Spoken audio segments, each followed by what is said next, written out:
गुरुजी competitive exam channel पर आपका स्वागत करता हूं। आज मैं आपकी कक्षा 11वीं में जो ब्लूप्रिंट और प्रश्न बैंक तैयार किया गया है उनके लेकर आया हूं। प्रश्न बैंक का ये क्वेश्चन अध्याय 2 का लिया हूं और क्वेश्चन पूरा मैं आपको पढ़ के सुनाता हूं यहाँ पर, और इसके बाद उसे मैं बोर्ड पर हल करके बताऊंगा। यदि आपको वीडियो पसंद आए तो अपने दोस्तों को शेयर जरूर करें और उन्हें भी बताएं। हम प्रतिदिन इस प्रकार के वीडियो आपके लिए लेकर आते रहेंगे। ले चलता हूँ मैं सीधे आपको प्रश्न पर। यहाँ पर है कि लेखांकन समीकरण तैयार कीजिए। हमको लेखांकन समीकरण तैयार करना है। पहला है रोकड़ से व्यापार प्रारंभ किया, 90,000 रुपये लिखा है। दूसरा नगद माल खरीदा 30,000 रुपये, रमन से माल खरीदा 10,000 रुपये, और चौथा है 10,000 रुपये की लागत का माल नगद बेचा 15,000 रुपये में। यह लेखांकन समीकरण हमें तैयार करना है। तो ले चलता हूँ सीधे बोर्ड पर आपको, और लेखांकन समीकरण कैसे तैयार किया जाता है वह आपको बताता हूँ मैं। और लेखांकन समीकरण इसे हम जो होता है उस प्रारूप के अनुसार मैं आपको यहाँ पे हल रहा हूँ। लेखांकन समीकरण जिस व्यक्ति के नाम से है उसके नाम से हम यहाँ पे बना सकते हैं। यहाँ नाम नहीं लिखा है इसलिए हम लेखांकन समीकरण लिख देते हैं, और इसका प्रारूप जो होता है वह हम आपको यहाँ पे बता रहे हैं। ये लीजिए आप प्रारूप इसका, यह लेखांकन समीकरण का प्रारूप है। सबसे पहले हम इसमें लेन देन लिख लेते हैं। जो ट्रांजेक्शन होते हैं उन ट्रांजैक्शन को लेन देन या इसे व्यवहार भी कहते हैं, सौदा जिसे कहते हैं, यह लिख लेते हैं और एक लाइन बना लेते हैं। और जैसे आप जानते हैं कि हम व्यवसाय में संपत्ति और दायित्व दो पक्ष होते हैं, उन दो पक्षों के आधार पर इसे दो भाग में अलग अलग बांट लेते हैं। पहला पक्ष जो होता है इसमें हम समस्त संपत्तियां लिख लेते हैं, और दूसरा पक्ष जो होता है इसमें दायित्व से संबंधित मदों को हम यहाँ पे लिखते हैं। अब संपत्ति और दायित्व की जो मदें हैं इनको हम लेन देन के अनुसार लिखते हैं। सबसे पहला यहाँ पे हमारा व्यवहार जो हुआ है वह व्यवहार आप जानते हैं, जैसा मैंने आपको प्रश्न में सुनाया हूँ कि रोकड़ से व्यापार प्रारंभ किया 90,000 रुपये। तो हम यहाँ पे लिख देंगे व्यापार प्रारंभ किया। जब व्यापार प्रारंभ करता है तो आप जानते हैं कि इसमें हमारे व्यापार में रोकड़ आ जाती है, अर्थात हमें व्यवसाय में रोकड़ आ जाएगी। और यह पूंजी के रूप में मालिक ने जो पैसा दिया है, क्योंकि मालिक ही पैसा लगाता है तो उसे पूंजी कहते हैं। और पृथक वैधानिक अस्तित्व की मान्यता जो कहती है कि व्यापार अलग होता है और व्यापारी अलग होता है। मान के चलिए यह व्यक्ति व्यापारी है और यह हमारा व्यापार है, और इस व्यापार में हम इस व्यक्ति ने यहाँ पैसा लगाया तो यहाँ पर तो रोकड़ आएगी हमारी, यानी व्यापार में रोकड़ आएगी। लेकिन कभी ना कभी इस व्यक्ति को वापस करना, इसलिए यह पूंजी कहलाएगी इस व्यक्ति की। तो पूंजी के रूप में हम इसे वापस करेंगे। पूंजी भी क्यों कहते हैं, हमने एक वीडियो में समझाया भी है कि इसे दूसरे रूप में क्यों नहीं लिखा जाता, पूंजी ही क्यों कहा जाता है। यदि आपको देखना तो उस वीडियो पे आप जाकर देख लें या कमेंट करें तो हम नया वीडियो बना देंगे इसके लिए। अब हमारे पास व्यापार प्रारंभ किया तो आप देख रहे हैं यहाँ पे हमारा कितना रोकड़ 90,000 यहाँ पे आ जाएगी, यानी हम लिख देंगे संपत्ति पक्ष की ओर 90। और जब भी वह मालिक को पैसा लौटाना होगा तो पूंजी के में वह 90,000 हम उसे देंगे। तो पहला ट्रांजेक्शन हुआ कि जितनी संपत्ति हुई उतने ही हमारे दायित्व हुए। यह जैसे हम आपने 10वीं तक पढ़ा है कि समीकरण बनाते हैं, जैसे पानी का सूत्र H2O है, और इसको यदि हम हल करते हैं तो H2+O कर देते हैं और ये संतुलित कर लेते हैं। इसी प्रकार हम यहाँ पे व्यापार प्रारंभ किया तो यह दो पक्षों में बांट के यहाँ लिख देते हैं, और ये लिखने की जो प्रोसेस होती है यही हम समीकरण के रूप में लिखना कहते हैं इसे। तो अब यहाँ पे देखते हैं हमने व्यापार प्रारंभ किया 90,000 रुपये से और लिख दिया। दूसरा है नगद माल यहाँ पर खरीदा है, तो दूसरा ट्रांजेक्शन हम यहाँ पे लिखते हैं नकद माल खरीदा, नकद माल खरीदा। अब नगद माल खरीदेगा तो खरीदने से क्या होगा, नगद खरीदा, अर्थात यहाँ पर खरीदेगा तो हमारे पास माल आएगा, और जो माल आएगा इस माल को हम स्टॉक भी कहते हैं, लेकिन हम सिर्फ माल के ही नाम से यहाँ लिख रहे हैं। इसे स्कंद के नाम से भी लिख दिया जाता है, या याद रखेंगे आप।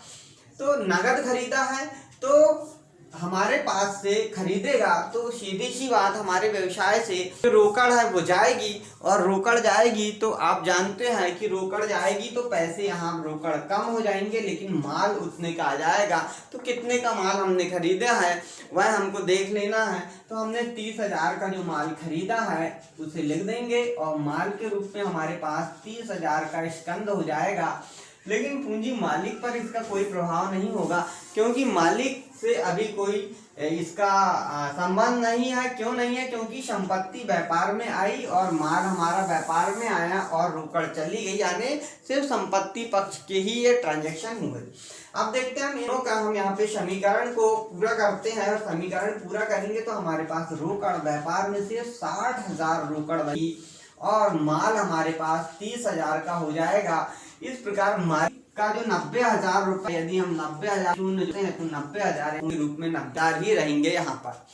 अब देखिए नगद माल तो माया रोकड़ चली गई हमारे पास। इसी प्रकार अगला है रमन से माल खरीदा 10,000 रुपए का। यहाँ पर देखिए हम तीसरा ट्रांजेक्शन लिखते हैं रमन से माल खरीदा। रमन कौन है? एक व्यक्ति है, से माल खरीदा। अब आप यहाँ पे समझना पड़ेगा कि इस व्यक्ति का नाम लिखा है रमन, नाम लिखा है, इसका मतलब यह है उधार है। इसीलिए तो, क्योंकि किसी व्यक्ति से कभी लेना है या कभी देना है, व्यक्ति का नाम याद रखा है, अन्यथा उस व्यक्ति का नहीं लिखेंगे, सीधे माल खरीदा लिखा रहता है या फिर नगद माल खरीदा लिखा रहता, दो में से कोई एक चीज लिखी रहती। लेकिन यहाँ पे रमन से माल खरीदा लिखा है, और रमन एक व्यक्ति है और इससे माल खरीदा है, अर्थात सीधी बात है उधार खरीदा है, और उधार खरीदा है तो आप समझ के चलिए कि रोकड़ पे कोई प्रभाव नहीं होगा, क्योंकि उधार खरीदा है और कभी ना कभी रमन को पैसे देना है, अर्थात माल तो हमारे पास आएगा। कितने का आएगा? 10,000 का आएगा। लेकिन यहाँ पर जो रमन है यह कभी ना कभी हमसे पैसे लेगा, क्योंकि इससे खरीदा है, ये हमारा लेनदार बन जाएगा, और लेनदार तो हुआ, इसलिए हम लेनदार के यहाँ पर और लेनदार के रूप में इसे हम 10,000 के रूप में रमन से लेंगे। अभी लेन हो सकते, इसलिए हम उसका नाम ना लिखते हुए लेनदार एक लिखे और रमन से माल देंगे, लेकिन पूंजी पर इसका कोई प्रभाव नहीं होगा, मालिक से अभी कोई संबंध इसका नहीं है। अब इस लेखांकन समीकरण को हम पूरा करते हैं, और समीकरण जो बना है इसे तैयार करते हैं। ये समीकरण बना है आपका लेखांकन का, और यह भी समीकरण तैयार हो जाएगा। और समीकरण क्या होगा? जब हम इसे जोड़ते हैं तो हमारा लेखांकन समीकरण यहाँ दिखाएगा कि रोकड़ वर्तमान में हमारे पास 60,000 हो जाएगी, माल यानी स्कंध जो है वो 40,000 का स्कंध हो जाएगा, जो पूंजी है यह 90,000 की पूंजी हो जाएगी हमारे पास, और लेन जो है वह 10,000 के हो जाएंगे। इस प्रकार लेखांकन समीकरण बना कि नहीं, 60 और 40, 1 लाख और 90 और 10, 1 लाख, यानी दोनों तरफ एक जैसी राशि आई, यानी लेखांकन समीकरण हमारा सही बना है। चौथा पॉइंट हमारा लिखा हुआ था कि 10,000 रुपए की लागत का माल नगद बेचा। चौथा पॉइंट जो है 10,000 की लागत का माल नगद बेचा, नकद माल बेचा। अब बेचा कितने का है?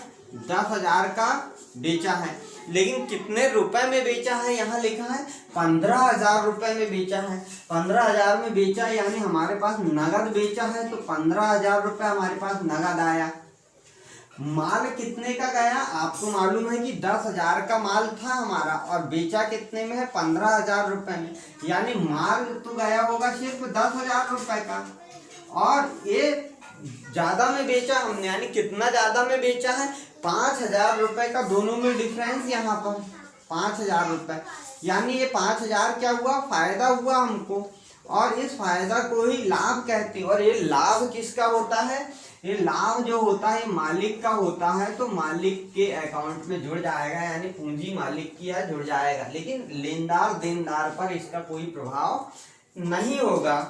तो अब यहाँ पे देख लेते हैं, नगद माल बेचा है और हमने अधिक बेचा तो फायदा हो गया। अब देखते हैं तिजोरी में हमारे पास 7 और 15 75,000 रुपए तिजोरी में आ गए यानी रोकड़ के रूप में। लेकिन माल जो है वह है 40,000 की जगह 30,000 का बचा, क्योंकि 10,000 का बेच दिया है। 90 और 50 1,40,000 रुपए पूंजी हो गई।